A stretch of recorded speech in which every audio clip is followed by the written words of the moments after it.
Telangana police constable notification కోసం prepare అవుతున్న అభ్యర్థులందరికీ welcome to SK tutorials.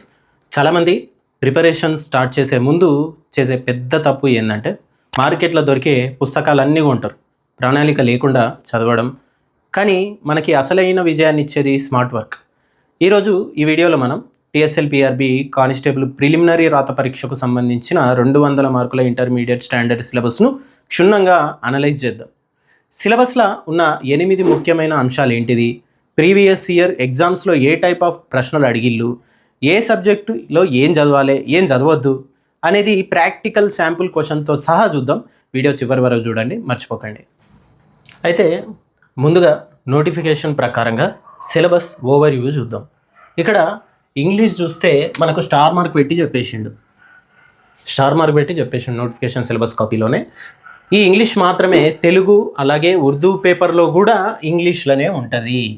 Telugu as well as English. ఈ మన ఉర్దూ మీడియం పిల్లలు కూడా ప్రిపేర్ అయ్యేటోళ్ళు, ఎగ్జామ్ రాసేటోళ్ళు ఉంటారు కదా, వాళ్ళకు కూడా ఇంగ్లీష్ ఈ సంబంధించిన సబ్జెక్ట్ ఇంగ్లీష్లోనే ఉంటుంది. ఆల్రెడీ అపియర్ అయిన వాళ్ళకి తెలుసు. యాక్చువల్గా ఎందుకు పెడతామని అంటే, ఇంగ్లీష్ అవసరమా కానిస్టేబుల్ లెవెల్కి అని అంటే, ఎవడైతే జాబ్ రేపు కొట్టిన తర్వాత కానిస్టేబుల్ అయిన తర్వాత ఎవరైనా పేపర్లో కంప్లైంట్ తీసుకొచ్చినప్పుడు కొన్ని సందర్భాలలో నా చిన్నతనంలో చూసిన, ఇంగ్లీష్లో ఎవరైనా చదువుకున్న వాళ్ళు లేకపోతే పక్క స్టేట్ వాళ్ళు ఈ లోకల్లో ఉన్న పోలీస్ స్టేషన్కి తీసుకెళ్తే కానిస్టేబుల్స్ కావచ్చు, కొంచెం రైటర్స్ కావచ్చు, పుట్టిన తెలుగులో రాసుకొని రాపో అనే మాటలు కూడా అనేది నేను అబ్జర్వ్ చేసిన.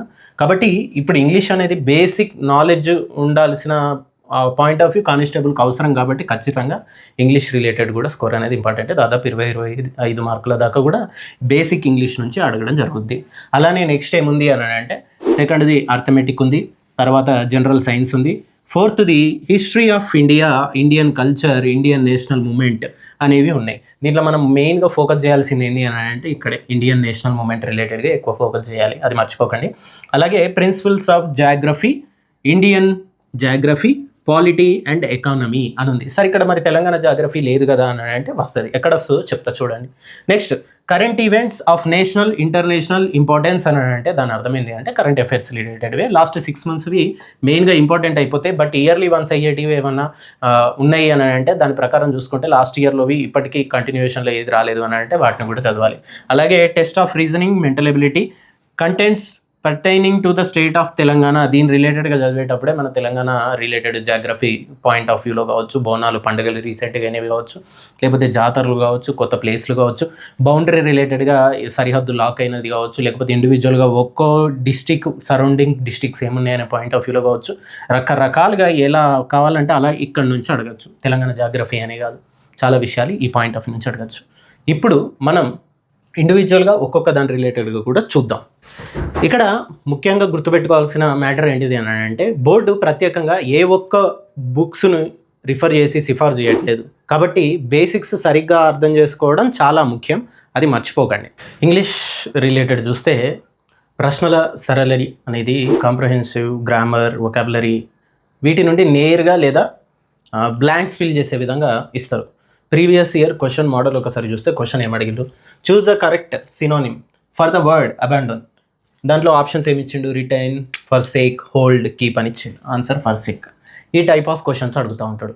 దాంట్లో మళ్ళీ చూస్తే direct, indirect speech, active, passive voice, articles, prepositions, spotting error, synonyms, antonyms, ఈ కాంప్రహెన్షన్ ఇలాంటి రిలేటెడ్వి ఎక్కువగా అడుగుతూ ఉంటారు. ఇన్డెప్త్ గ్రామర్ రూల్స్ జోలికి మీరు అస్సలు వెళ్ళకండి, వీటి రిలేటెడ్గానే ఎక్కువగా చదువుతూ ఉండండి. మన ఫుల్లీ లెంతీ నవలలు చదవడం కావచ్చు, లేకపోతే ఇన్డెప్త్లో వెళ్ళేసి గ్రామర్ గురించి హయ్యర్ స్టాండర్డ్ వాళ్ళు ఏదో యూపీఎస్సీకి చదువుతున్నట్టుగా ఏం చదవకండి. బేసిక్ ఇంగ్లీష్ రిలేటెడ్గా బేసిక్ నాలెడ్జ్ పెంచుకోవడానికి మీరు చదవాల్సినవి, మెయిన్గా ఫస్ట్ చదవాల్సినవి ఇవి: direct, indirect speech related, active, passive voice, articles, prepositions, spotting errors, synonyms, antonyms and reading comprehension. ఈ టైపు మీద మీరు ఎక్కువగా ప్రాక్టీస్ కూడా చేయండి. అర్థమెటిక్ అండ్ రీజనింగ్ రిలేటెడ్ చూస్తే మనకు ప్రశ్నల సరళి అనేది లాజికల్ థింకింగ్, అలాగే ఈ క్యాలిక్యులేషన్ రిలేటెడ్గా మీ స్పీడ్ ఎట్లున్నది అనేది ఎగ్జామ్లో టెస్ట్ చేయడానికి ట్రై చేస్తారు. ప్రీవియస్ ఇయర్ క్వశ్చన్ మోడల్ ఒకసారి చూస్తే, ఒక వస్తువును 800 కొని 1000 రూపాయలకు అమ్మినాం, లాభం ఎంత, లాభశాతం ఎంత, లాభం ఎంత 200, లాభశాతం అంటే 200/800 × 100 25%. రీజనింగ్ క్వశ్చన్స్ ఎట్లుంటాయంటే ఈ డీకోడింగ్ రిలేటెడ్వి, అడుగుతూ ఉంటారు. ఇక ఏం చదవాలి అంటే అర్థమెటిక్, పర్సంటేజ్లు, కాంపౌండ్, సింపుల్ ఇంట్రెస్ట్, నిష్పత్తి, అలాగే కాలం, దూరం, టైమ్ అండ్ డిస్టెన్స్ రిలేటెడ్వి, లాభ నష్టాలు, రీజనింగ్ రిలేటెడ్ వస్తే coding, decoding, blood relations, calendars, non verbal reasoning ఇట్లా చూడాలి. ఏది చదవద్దంటే ఇంజనీరింగ్, అట్లనే banking, advanced high level maths ఏదైతే ఉంటాయో ట్రిగ్నామెట్రీ, ప్యూర్ మ్యాథ్స్ రిలేటెడ్వి, లోతైన సిద్ధాంతాలు, వాటి రిలేటెడ్గా మీరు అసలు వాటి జోలికి పోకండి. బేసిక్స్ రిలేటెడ్గా ఏది ఇంపార్టెంటో అది చదువుకోండి. ఇంకా ఇండియన్ హిస్టరీ, అలాగే కల్చర్, జాతీయోద్యమం, వీటి రిలేటెడ్గా చూస్తే మనకు ప్రశ్నల సరళి అనేది ఆధునిక భారతదేశ చరిత్ర, మోడర్న్ హిస్టరీ, అట్లనే స్వాతంత్రోద్యమం పైన ఎక్కువ ఫోకస్ ఉంటుంది ప్రతిసారి ఎగ్జామ్స్లో చూస్తే.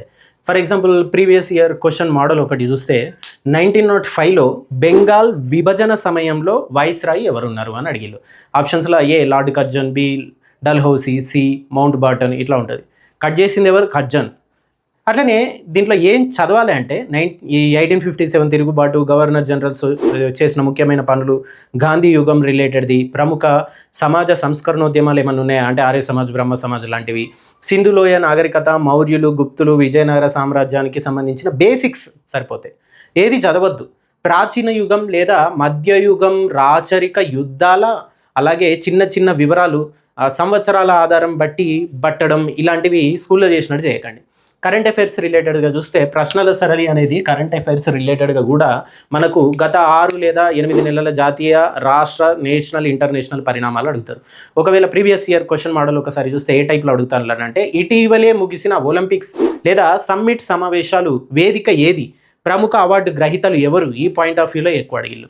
మరి ఏం చదవాలి సార్ అని అంటే స్పోర్ట్స్, అవార్డులు, అట్లనే ముఖ్యమైన నియామకాలు, అపాయింట్మెంట్స్ ఏమైనా ఉంటే అవి, కేంద్రం, రాష్ట్రం, ప్రభుత్వ పథకాలు, సైన్స్ అండ్ టెక్నాలజీ పరిణామాలు, ఉదాహరణ ఇస్రో ప్రయోగాలు ఏమైనా ఉంటే అట్లాంటివి చదవాలి. మరి ఏం చదవద్దు కరెంట్ అఫైర్స్ రిలేటెడ్ అంటే రోజువారీ పొలిటికల్ గొడవలు, వ్యక్తిగత వివాదాలు, స్థానిక చిన్న చిన్న వార్తలు ఏవైతే ఉంటాయో నీ డిస్టిక్ దాకా అట్లాంటివి వద్దు, వదిలే. తెలంగాణ ప్రత్యేక అంశాలు అని అనుకున్నాం, తెలంగాణ ప్రత్యేక అంశాలు అని అన్నాం. ఇందులో ఏమడుగుతారంటే తెలంగాణ చరిత్ర, సంస్కృతి, ఉద్యమం మరియు జాగ్రఫీ ఇవన్నీ కలిపి అల్లగొడతాడు. ప్రీవియస్ ఇయర్ క్వశ్చన్ మోడల్ చూస్తే హైదరాబాద్ స్టేట్ కాంగ్రెస్ను ఏ సంవత్సరంలో స్థాపించిల్లు అని అడుగుతారు. 1938. ఇది అడిగిందే బిట్టు.